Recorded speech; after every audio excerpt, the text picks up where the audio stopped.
ඔබතුමා ඉස්සෙල්ලා කිව්වා මේ රටේ ඉන්ධන මිල අඩු කරන්න ඕනේ මේ ආණ්ඩු පක්ෂයේ විපක්ෂයේ ඉන්නේ. අපිට දැන් විපක්ෂයේ කොහොමද ඒකාබද්ධ විපක්ෂයේ කියලා එකක් තියෙනවා. ඔබතුමාලා විපක්ෂයේ කියලා තියෙනවා. මොකක්ද මේක දෙන්නේ මොකක්ද ඇත්තට විපක්ෂ? බාණ්ඩ ඉතින් කොච්චර හොඳද කියලා. ඒකාබද්ධ කියලා තියෙනවා. ජනතා හඬක්. සමගි ජන බලවේගයේ විපක්ෂ සමගි ජන බලවේගයේ පක්ෂයක් තියෙනවා.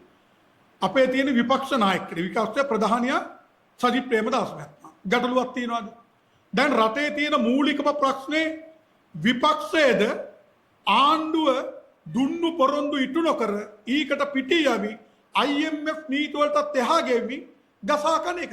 එයා ලංකයකට මිලියන 27000 දුන්නා. බිලියන 20ක් අන්න තව බිලියන 10ක් දෙන්න යනවා. ඒ යනකොට අන්න ප්‍රතිඋකරණය කරන්නට යනවා. හරිද?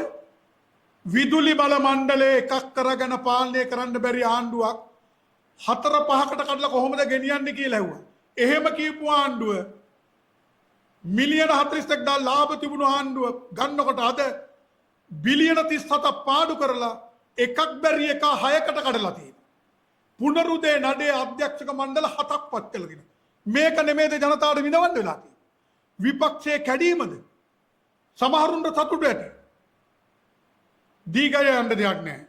විපක්ෂයේ දුර්වල නම් ආණ්ඩුවත් එක්ක ජනතාව ඉන්නවා නම් ආණ්ඩුව ගන්න ජනතාවාදී ඉන්නවා. මාධ්‍යවල පෙන්වන්නේ අවුස්සන දේවල් නම් ජනතා මතේ නෙමෙයි නම් කරුණා කරලා පළස් සභාතියන්. කිසි ගැටලුවක් නැහැ. ඕනතරම් රාජ්‍ය බලය පාවිච්චි කරනවා. ඇයි අපි ලාංකාන්ත ගැන හොයන්නේ? ඇයි ලාංකාන්තගේ ගෙවල් ගැන හොයන්නේ? ඇයි අපි වසන්තගේ දේපල ගැන හොයන්නේ? ඇයි ගොවියා මීහරකගේ ඔළුවේ ලාල්කාන්තගේ නාමල්ගේ මූණු ගහන්නේ? මාලිගාවල සැප විඳිනින්න. ඒ පොරොන්දු දුන්නේ ජනතාව වෙනුවෙන් ඔහුන් වෙනුවෙන්. ඒකින්ද විපක්ෂය ගැන අඬන්න එපා. කෙන්දිරි ගන්න එපා.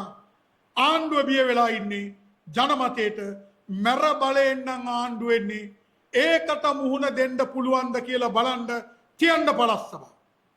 තියන්න පළස්සම. මොකද ඕගොල්ලෝ 3-4 වතාවක් ආයුධ වලින් දඟලුවානේ. දැන් රාජ්‍ය බලයයි ආයුධ බලයයි අරන් එන්න පළස් සභාවට. ඔබලා සෞපකාරීන්දලා කරන්නේ ඒකනේ. ඒකින් දෙයකින් අපි ඕන දෙයකට ඔට්ටු. ඡන්දෙන් අපි ඔබගේ පක්ෂ ආණ්ඩුවේ දූෂිතකම් මරකම් ජනතාව විඳෝන එක පරාජය කරලා පෙන්වන්න ලෑස්ති.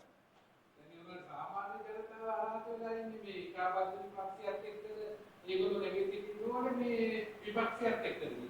මොකක්ද විපක්ෂය කියලා කෙනෙකුට තේරුම් ගන්න බැරුව ඉන්නේ? මම හිතන්නේ මාධ්‍යවේදීතුමා පටල ගන්න. ඒකාබද්ධ කියන්නේ එකවත මම හන්නේ විපක්ෂය කියන්නේ මොකද්ද? රජයට විරුද්ධ මත දැමීම. හැබැයි දේශපාලනය කියන්නේ රජය ජනතාවට දුන් පොරොන්දු ඉටු නොකොට ජනතා විරෝධී දේවල් වලට ඒවා වළක්වීමට පෙනී සිටින කණ්ඩායම විපක්ෂය. ඒක නිවරදිව සජිත් ප්‍රේමදාස මහත්තයා ඇතුළු සමස්ත විපක්ෂ සමගි බලයක් ඉටු කරනවා. කිසි ගැටලුවක් නැහැ. මොකද්ද ප්‍රශ්නේ? දැන් මට පේන ඕගොල්ලෝ එක බයක් තියෙනවා. අර රනිල් මහත්තයයි සජිත් මහත්තයයි හම්බුණා කියන එක නේද ගැටලුව? ඒකනේ. අර අඬන් ඉන්න එකට හැදෙන්න වගේ වැඩන්නේ. ඒක නේද? ඇයි බිය වෙන්නේ? නෑ ඒක එකතු වීමක් වෙන්නේ නෑ. තාම සජිත් මහත්තයා තාම වචනයක් දීලා නෑ. මෙන්න ඉන්නවනේ තාම. ඒක වෙන්නේ නෑ. මොකද්ද වචනේ කියන්නේ මොකද? එකතු වෙනවද මොකක්ද? මොකද කියන්නේ නෑ. එකතු වෙනවද මොකක්ද බලන්න ඡන්දයක් තියන්නේ. එකතු වෙන්න ඕනේ මොනකටද? දූෂිත රජය පරද්දන්න. දූෂිත රජයේ ප්‍රජාතන්ත්‍රවාදී පක්ෂ පරද්දන්න ඕනේ කොහොමද? ජනතාව ලේවිලකට තල්ලු නොකර ඡන්ද මධ්‍යස්ථානට ගෙනියන්න. ඒක ගෙනියන්න ඕනේ කොහොමද? ඡන්දේ වෙලා හැසිරෙන්න. තියන්න බලන්න. බය ඒක හොඳයිනේ. ආණ්ඩුවට හොඳයිනේ එකතු වෙන්නේ නැත්තම්. සජිත් මහත්තයා කල් මරනවා නම් ආණ්ඩුවටනේ හොඳ. ඉතින් ආණ්ඩුව දැන් තියන්නකො. ආණ්ඩුවට හොඳ මොහොත තියන්න. නෑ එක එක නායකයෝ එක එක ක්‍රමානුව ක්‍රියාත්මක වෙන්නේ. එක එක නාලිකාවලට එක එක මාධ්‍යවලට ආණ්ඩුවලට ඕන විදියට නෙවෙයි.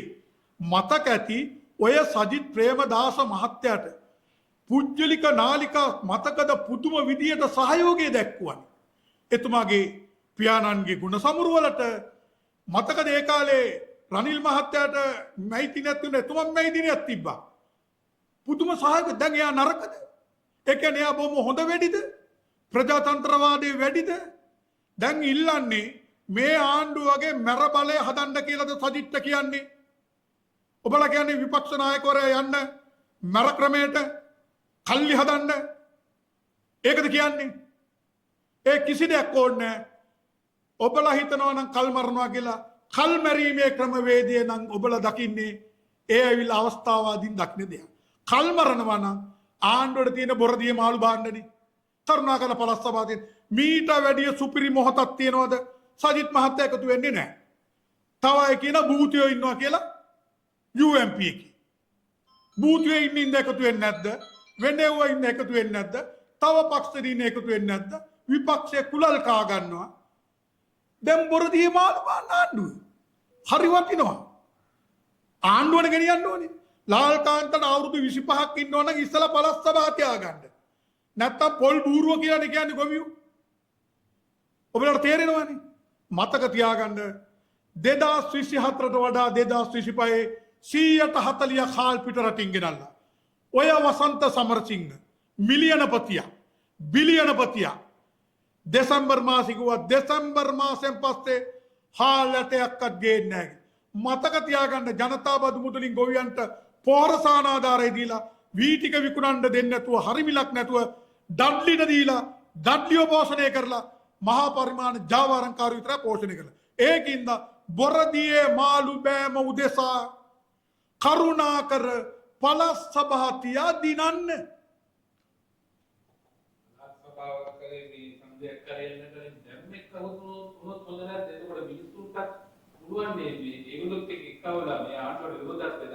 ඔබතුමා දැකලා තියෙනවද? මං හිතන්නේ ඔබතුමා කන්නඩියකුත් දාගෙන ඉන්නේ. ඔබට රූපවාහිනිය බලන්නේ නැද්ද? අර ගොවියෝ ඉන්නේ මිනිස්සු නෙමෙයිද? ඒතර දේශපාලන හස්තයක් නැහැ. දැන් දැක්කද කොච්චර වැටලාද කියනවනම් අර නියෝජ්‍ය ඇමති කෙනෙක් කියන අපි ඔය ගොවි නායකයන්ගේ පරණ ඒවා ෆයිල් ගන්නවා. යකෝ අලුත් ෆයිල් ටික ගනින්කෝ. අර බාල ඉන්ධන ෆයිල් එක. බාල නල ෆයිල් එක. හොර ඉන්ධන වැඩි මිලට ගත්තකෝ ෆයිල් එක. බාල ගල්ලංගුරු ඒ කාලේ ෆයිල් එව්වා ගන්නකෝ. එව්වා ප්‍රධානියන්නේ දැන් ඉන්නේ සභාපති තෙල් එකේ. එව්වා දින්නේ. දැන් ඔය විරෝධතා කරන්නේ මේ කවුද?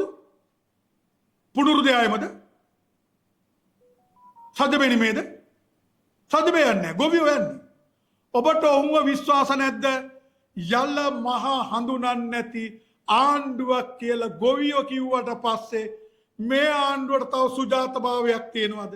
මගේ ගෙවල් හොයන්න එපයි කියන අයිතියක් තියෙනවද? මේ වගේ ජනතා විරෝධී ජනතා මුදල් විරුද්ධ පක්ෂයක් කොල්ල කාලා දැනුත් කොල්ල කන ආණ්ඩුවක් ලොවෙත් නැහැ. අපේ රටෙත් තිබුණේ නැහැ.